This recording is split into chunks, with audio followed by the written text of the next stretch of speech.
जय गुरु जी, शुक्राना गुरु जी, अनंतम शुक्राना गुरु जी, दिल से शुक्राना गुरु जी और सारी संगत जी, आप सभी को जय गुरु जी।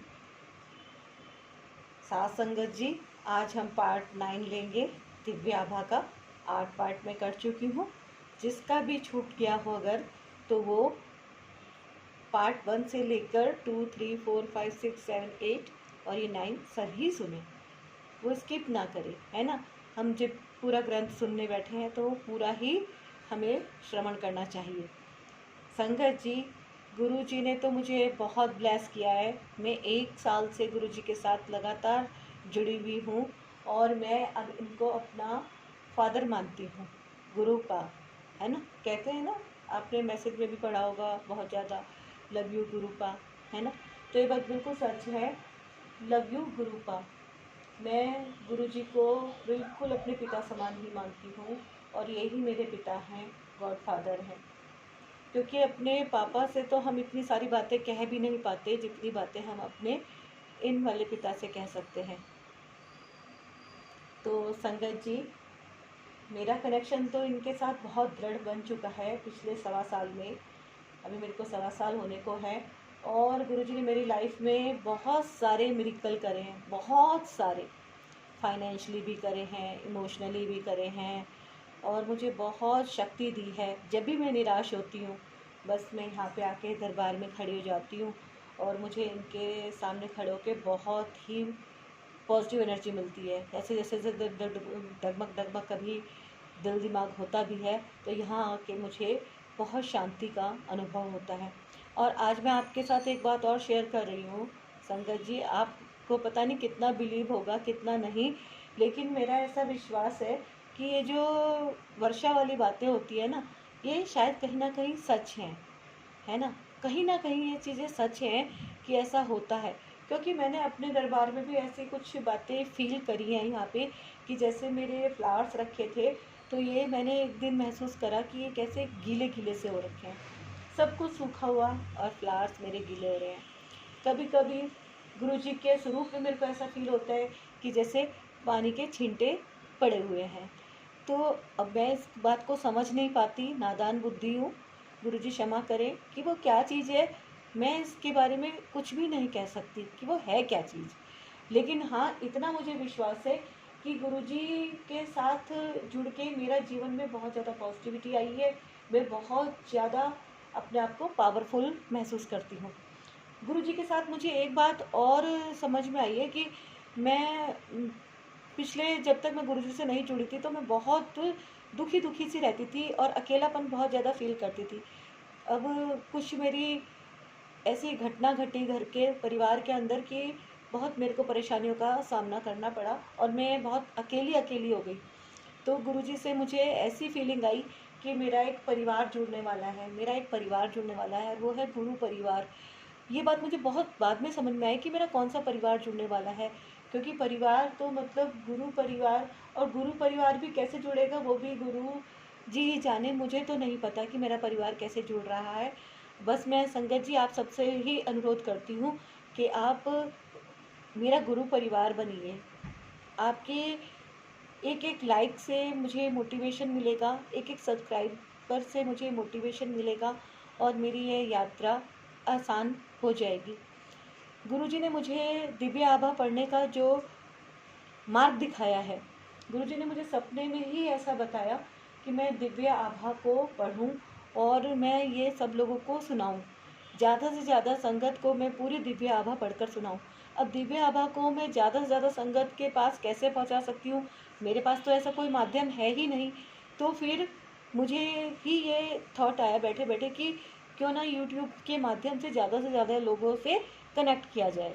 तो गुरुजी आप लोगों के साथ कनेक्ट करना चाह रहे हैं, मुझको आपके साथ, आपको मेरे साथ कनेक्ट करना चाह रहे हैं।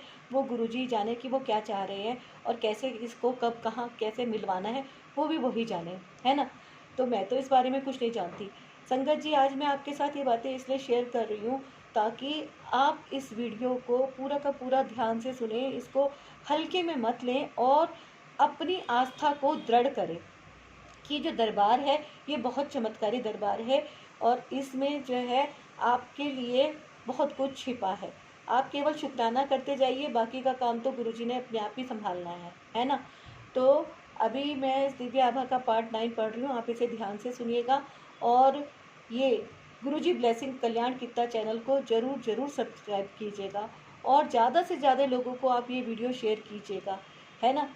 क्योंकि गुरुजी ने मुझे सपने में ही ऐसा बोला था कि वो मेरे माध्यम से, मेरी दिव्य आभा पढ़ने के ही माध्यम से किसी भी संगत को ब्लेस कर सकते हैं, है ना। और मुझे जो थॉट आया वो 1.25 लाख का आया कि मैं 1.25 लाख संगतों को इस दिव्य आभा को पूरा का पूरा सुनाऊं। तो अभी मेरे हाथ में इतना ही है कि मैं अपने हिसाब से प्रयास करूं। बाकी संगत जी आपके ऊपर छोड़ दिया है, या गुरुजी जिसको चाहेंगे ये वीडियो वहाँ तक ऑटोमेटिकली पहुँचता रहेगा आप लोगों के माध्यम से। मैं तो जितना लोगों को जानती हूँ मैं थोड़ा बहुत शेयर कर पाऊँगी, लेकिन उसके आगे का काम उन संगत का है जिनके पास ये वीडियो पहुँच रही है। ठीक है संगत जी, तो अभी मैं इसको स्टार्ट करने जा रही हूँ पार्ट 9 को। सारी संगत बोले जय गुरु जी, जय गुरु जी, शुक्राना गुरु जी। ओम नमः शिवाय, शिव जी सदा सहाय। ओम नमः शिवाय, गुरु जी सदा सहाय। ओम नमः शिवाय, शिव जी सदा सहाय। ओम नमः शिवाय, गुरु जी सदा सहाय। ओम नमः शिवाय, शिव जी सदा सहाय। ओम नमः शिवाय, गुरु जी सदा सहाय। अंधकार नाशक, हम में से अधिकांश मोक्ष मार्ग पर चलने की आकांक्षा रखते हैं। हम अपनी कल्पना से या इधर उधर से सुन पढ़कर आध्यात्मिकता के बारे में गलत विचारों का ताना बाना बुन लेते हैं। हमारे विचारों में आध्यात्मिकता का अर्थ हिमालय की किसी गुफा में रहना या फिर देश की लंबाई और चौड़ाई नापना है।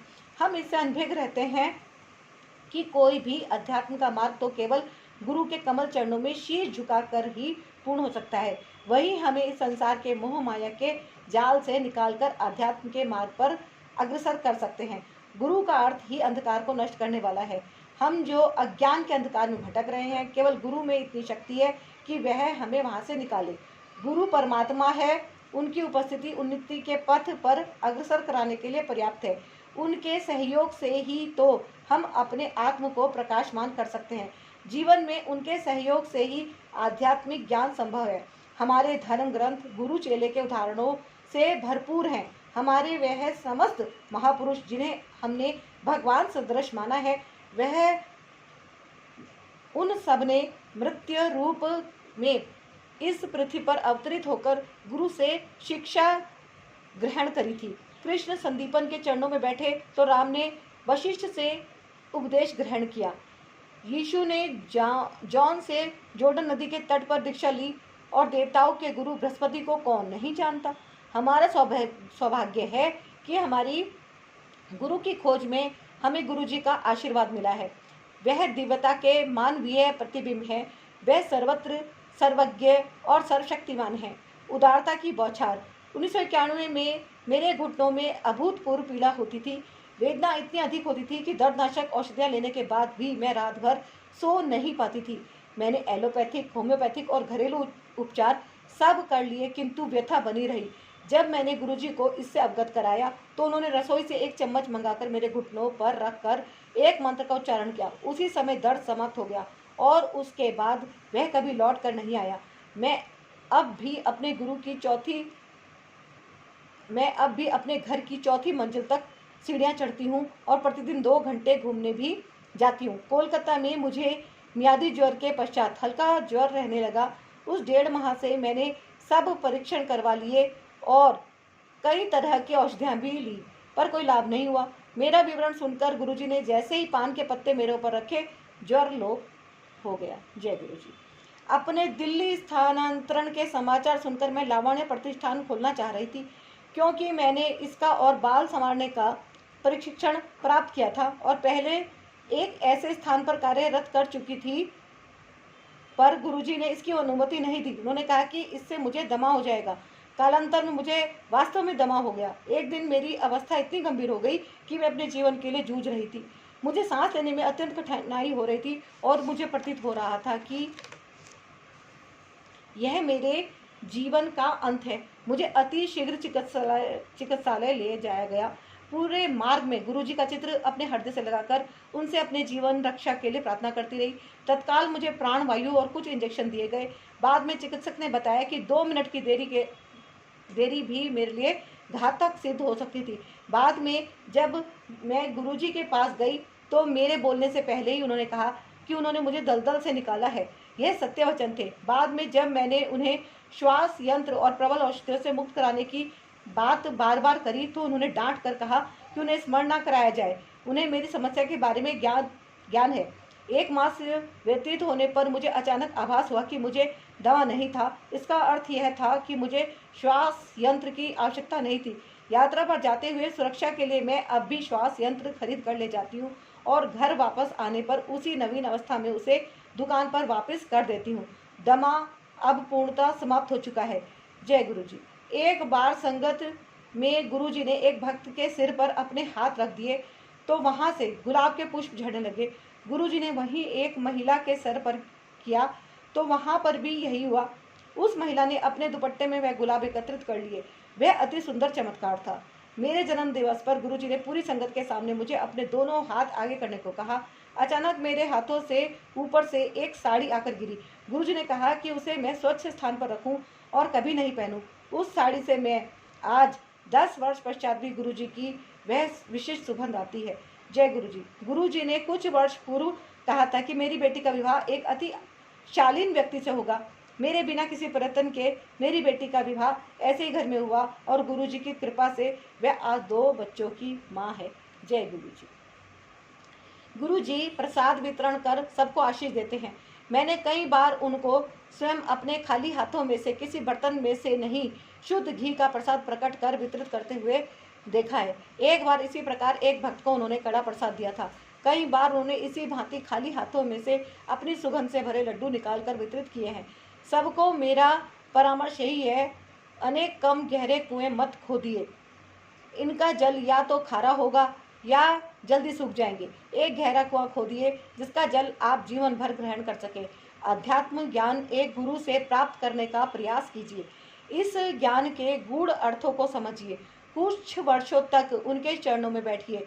यहाँ वहाँ घूमकर उत्सुकतावश कई लोगों के मध्य बैठकर आप थोड़े ही समय में अपनी आस्था खो सकते हैं। केवल एक गुरु के वचनों का पालन कीजिए। अनेकों के पास जाने से आप हैरान हो जाएंगे। आप किंग कर्तव्य विमूढ़ हो सकते हैं। स्मरणीय है कि एक चिकित्सक से आपको निर्धारित औषधि मिलती है, 2 से परामर्श और 3 से दाह संस्कार की विधि। एक बार आपको हनुमान जप करने को कहेंगे, एक गुरु आपको हनुमान जप करने को कहेंगे, दूसरे कहेंगे कि राम नाम जपो। यदि तीसरे के पास गए तो वह प्रतिदिन पूजा करने का परामर्श देंगे। आप इन्हीं बातों में उलझकर रह जाएंगे। एक गुरु के चरणों में बैठकर उनके निर्देशों का पालन कीजिए। सबको सुनिए पर अनुसरण एक का ही कीजिए। सबको आदर दीजिए पर आस्था एक में ही उचित है। उससे ज्ञान संग्रहित कीजिए और उनके कहे आचरण का ही पालन कीजिए। इस प्रकार आप शीघ्र ही आध्यात्मिकता के कठिन मार्ग पर अग्रसर हो जाएंगे। श्रीमती अनीता वर्मा, नोएडा। जय गुरु जी। शुक्राना गुरु जी। तो संगत जी, आपने इनका सत्संग सुना और अब ये पार्ट 9 यहीं पे समाप्त हुआ दिव्य आभा का। अब मैं आपसे नेक्स्ट वीडियो में मिलती हूँ और संगत जी आप इस वीडियो को ज़रूर शेयर कीजिएगा। गुरुजी का मुझे ऐसे ही सपने में आदेश हुआ है कि बहुत सारे लोगों को, बहुत सारी संगत को प्रवचन, अच्छी दिव्य आभा के सत्संग सुनने की ये बहुत ज़्यादा आवश्यकता है। तो संगत जी आप अपना भी कल्याण कीजिए और दूसरों का भी कल्याण कीजिए। अगर ये वीडियो किसी भी माध्यम से आपके पास पहुंच रही है तो ये गुरुजी की कृपा से ही आपके पास पहुंच रही है ना, क्योंकि होता वही है जो गुरुजी चाहते हैं। तो अगर ये आपके पास किसी भी माध्यम से पहुंच रही है तो आप इसको अवश्य ज़रूर सुनिए। अपने आप जितने भी कष्ट हैं आपके वो सारे कटेंगे, क्योंकि हमें नहीं पता जाने अनजाने हमसे कितने गलत काम हो जाते हैं, पाप हो जाते हैं छोटे बड़े। तो उसके लिए ज़रूरी है कि हम जो है अपने पुण्यों को बढ़ाने के लिए गुरु जी का जितना स्मरण करें उतना ही कम है। तो वीडियो को शेयर कीजिए। हो सकता है वहाँ पर भी कोई ज़रूरतमंद हो जिसको इसकी बहुत ज़रूरत हो, है ना। तो आप उसकी खुशियों के अगर ज़रा सा भी वो बनते हैं, श्रेय आपको ज़रा सा भी मिलता है तो ये एक बहुत बड़ी बात होती है ना। तो वीडियो को लाइक कीजिएगा और गुरुजी का शुक्राना करना बिल्कुल मत भूलिएगा। गुरुजी का शुक्राना ज़रूर कीजिएगा और चैनल को गुरुजी ब्लेसिंग कल्याण कित्ता चैनल को सब्सक्राइब कीजिएगा, वीडियो शेयर कीजिएगा, लाइक कीजिएगा। मिलती हूँ मैं आपसे नेक्स्ट वीडियो में। गुरुजी अगर जाने अनजाने जो भी कुछ गलती हुई हो तो उसके लिए क्षमा कीजिएगा। संगत जी कोई गलती हुई होगी तो उसके लिए क्षमा कीजिएगा। आज्ञा।